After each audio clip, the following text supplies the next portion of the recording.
দেখুন আমার বক্তব্য ক্লিয়ার। আলেম ওলামা পীর পীরজাদাদের একটা অংশকে রাজনীতিতে আসতে হবে, এক নওশাদ হবে না, আসতে হবে, এটা আমার ক্লিয়ার।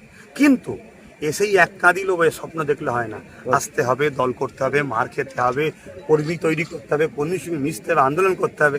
আজকে হাজার হাজার কেস হয়ে গেল, এতদিন ধরে যারা মার খেলো, কথা বুঝে আসছে, তারাও তো, তাদেরও তো একটা স্বপ্ন আছে, তাদেরও তো মতামত নিতে হবে। এখন আমি নওশাদের বড় দাদা, আমি কোনোদিন কিছু করিনি, আমি যদি এই জায়গায় আমায় দিতে হবে, এটা ওই অন্য জায়গায় হয়, একটাই পোস্ট, বাকি সব ল্যাম্প পোস্ট। তবে আমি ওয়েলকাম জানাবো প্রত্যেকটা আলেম ওলামা পীর পীরজাদাদেরকে, যে একদল মানুষ ধর্ম প্রচার করবে, একদল মানুষ চিকিৎসার প্রয়োজন আছে, লয়ার প্রয়োজন আছে, আবার একদল আলেমকে রাজনীতিতে আগিয়ে আসতে হবে। কারণ আলেমদের অন্তরে আল্লাহর ভয় আছে, আল্লাহর ভয় যার অন্তরে আছে সে কখন প্রজাদেরকে লুটবে না, ঝাড়বে না, এই 26,000 চাকরি তাদের দ্বারা ঘটবে না। এই জন্য আসা তো দরকার। যদি ভাইয়েরা আসে ইমিডিয়েটলি আসুক, একটা বছর এখনো সময় আছে, কাজ করুক। অবশ্যই আমরা তো চাইছি মানুষের জন্য সবাই এগিয়ে আসুক। দেখুন আজকে বুকে হাত দিয়ে বলুন তো ভাই, শুনছেন আমার কথা? বুকে হাত দিয়ে বলুন তো, এই মুহূর্তে ধরুন পশ্চিমবাংলায় যিনি সরকারে আছে উনি বসে আছে, মাননীয়া বসে আছে, কিন্তু আমি ওই যে বলেছিলাম না 21-এ 3টে পায়া ওনাকে দাও, একটা আমাকে দাও, বলেছিলাম না? ধরুন এই যে চেয়ারে 4টে পায়া দেখুন, ধরুন মাননীয়াই বসে আছে, কিন্তু 3টে পায়া উনার, একটা পায়া যদি আমাদের থাকতো, উনি ওই চেয়ারে বসে আমাদেরকে হুমকি দিতে পারতো, আমাদেরকে দিল্লি চলে যাও বলতে পারতো। আজকে বলুন তো, নওশাদের সাথে যদি আরো গোটা 40 থাকতো আজকের দিনে, আপনাদের উপকার হতো না ক্ষতি হতো? তাহলে আপনারা নিজেদের ভুল করেছেন না করেননি? তাহলে 26 ভুল করবেন? হ্যাঁ, নিজের পাওয়ার তৈরি করুন। মনে রাখবেন, লোহা না হলে লোহাকে কাটা যায় না। এটা আপনাদেরকে বুঝাবার জন্য বললাম। এই ওয়াকফকে বাতিল করার জন্য দ্বিতীয় আর একটা অপশন হলো কি, আইন যখন হয়ে গেছে, আইন যখন হয়ে যায়, আইনের অস্ত্র দিয়ে আইনকে কাটতে হবে। আপনি আইনের বিরুদ্ধে ডাইরেক্ট যদি যান, আপনি তো তাহলে দেশদ্রোহী মামলায় জড়িয়ে যাবেন। তাহলে আপনাকে আইন যখন হয়ে যায়, আইনের অস্ত্র দিয়ে আপনাকে কাটতে হবে, ঠিক না বেটি? গায়ের জোর দিয়ে কাটলে হয় না, প্রসেসিং এ কাটতে হবে। ওই প্রসেসিংটা কি? Supreme court. Supreme court. আজকে বলুন, একজন সাধারণ মানুষ সুপ্রিম কোর্টে যাওয়া, আর আমাদের সবার প্রতিনিধিত্ব যিনি করছেন মাননীয় সিএম, তিনি যাওয়া দুটো এক না আলাদা? তিনি যাওয়া মানে 10.5 কোটি লোকের যাওয়া। তিনি কি গেছে? জোরে বলুন, গেছে? অথচ তিনি বারবার কলকাতার রেড রোডে উঠে কি বলতো? বিজেপিকে হাত থেকে বাঁচাবার জন্য আমায় ভোট দাও, আমি পুরো দেশে মুসলমানকে বাঁচাবো। মানে ঢপ মারার একটা লাইন আছে, পুরো দেশে বলছে, রাজ্যই বললে আলাদা কথা হতো। আজকে ঠিক আছে, আপনি যদি আমাদেরকে বাঁচাতেই চান বিজেপির হাত থেকে, বিজেপি যখন কালা কানুন তৈরি করেছে, যেখানে তেলেঙ্গানা কি বলে, তামিলনাড়ু যাচ্ছে, বিভিন্ন আরো রাজ্য কেস করছে, 8টা রাজ্য কেস করেছে, আপনি কেন গেলেন না? আপনাকে অবিলম্বে কেস করতে যেতে হবে। আর যদি কেস করতে যান, তাহলে 26-এ দিল্লি চলে যান বলবো না, যার যাকে ভালো লাগে তার সাথে থাকবে, এটাই বলবো। আর যদি আপনি না যান, তাহলে 26-এ মসজিদ মাদ্রাসা কোরআনের বিরোধিতা করে দিল্লি চলে যাও বলা দরকার। ইমানের দায়িত্ব আছে না নাই? হাত তুলে বলতে হবে, আল্লাহকে সাক্ষী রেখে বলার দায়িত্ব আছে না নাই? দ্বিতীয় 3 নম্বর কথা, কিন্তু নওশাদ গেছে সুপ্রিম কোর্টে, যাকে এই মুসলমানরা বিজেপির দালাল বলেছিল, তাই তো নাকি? নওশাদকে যারা, আমাকে যারা বিজেপির দালাল বলবে, মনে রাখবেন এরা সব থেকে বড় বিজেপি। না, এরা কি করে জানলো ওদের সঙ্গে আমাদের সেটিং আছে? ওর সাথে সেটিং আছে বলেই তুই জানে, তারপর ও নিজে বিজেপি। এটা ও স্বীকার করুক যে হ্যাঁ আমি বিজেপি, তারপরে আমি এসে বলবো দালাল কি দালাল নয়। আগে ওকে স্বীকার করতে হবে। কথা মাথায় ঢুকছে না ঢোকে নেই? কত বড় আমাদেরকে ধোকা দিয়েছে দেখুন। আজকে বুকে হাত দিয়ে বলুন তো ভাই, শুনছেন আমার কথা?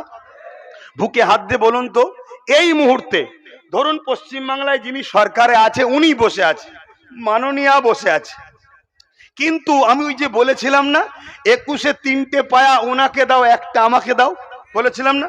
ধরুন এই যে চেয়ারে 4টে পায়া দেখুন, ধরুন মাননীয়াই বসে আছে, কিন্তু 3টে পায়া উনার, একটা পায়া যদি আমাদের থাকতো, উনি ওই চেয়ারে বসে আমাদেরকে হুমকি দিতে পারতো, আমাদেরকে দিল্লি চলে যাও বলতে পারতো।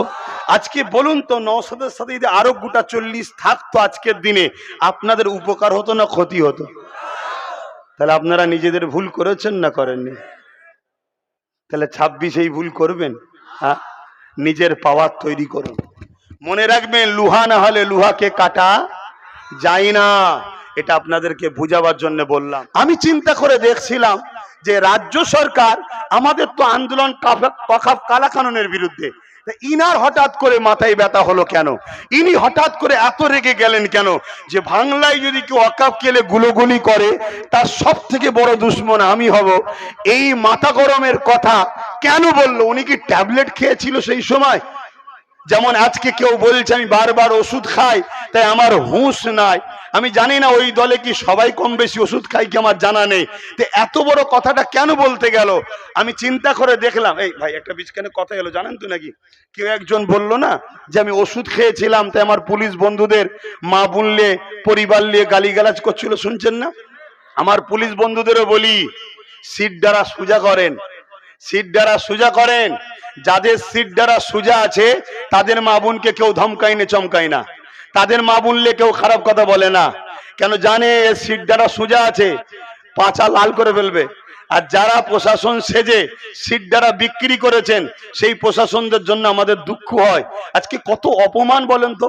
আমাদের যারা রক্ষক, আমাদের যারা নিরাপত্তা দেয় সেই প্রশাসন আজকে নিরাপদ নেই। তার বোন, তার বেটি, তার মা নিরাপদে নাই, তাকে হুমকি দেওয়া হচ্ছে, তার মা বোনের স্নানের নোংরা কথা বলা হচ্ছে। এটা কি আমাদের জন্য খুশির খবর না দুঃখের খবর? অত্যন্ত দুঃখের খবর। কিন্তু আমি বলে যাচ্ছি কিছুই হবে না।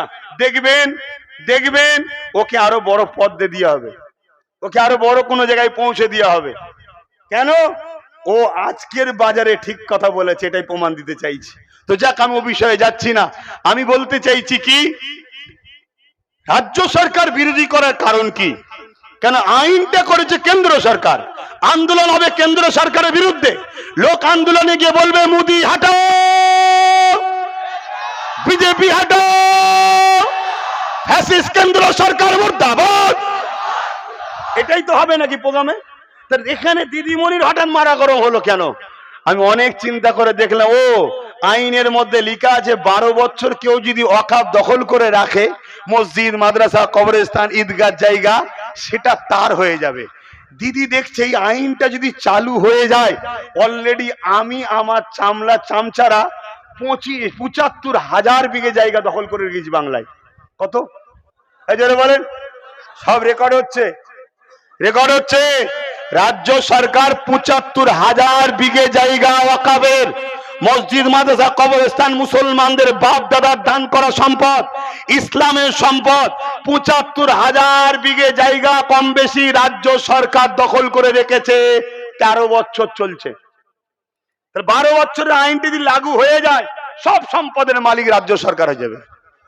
এ তো দেখছে আমার বিনা বিরোধী করে, মুসলিম দরদি দেখিয়ে মুসলমান আমার সাপোর্ট করছে, আবার আমি মুসলমানদের ভোটেই সরকার হচ্ছি, অথচ মুসলমানদের 75,000 বিঘে জায়গা নিয়ে নেব, কেউ বুঝতে পারবে না।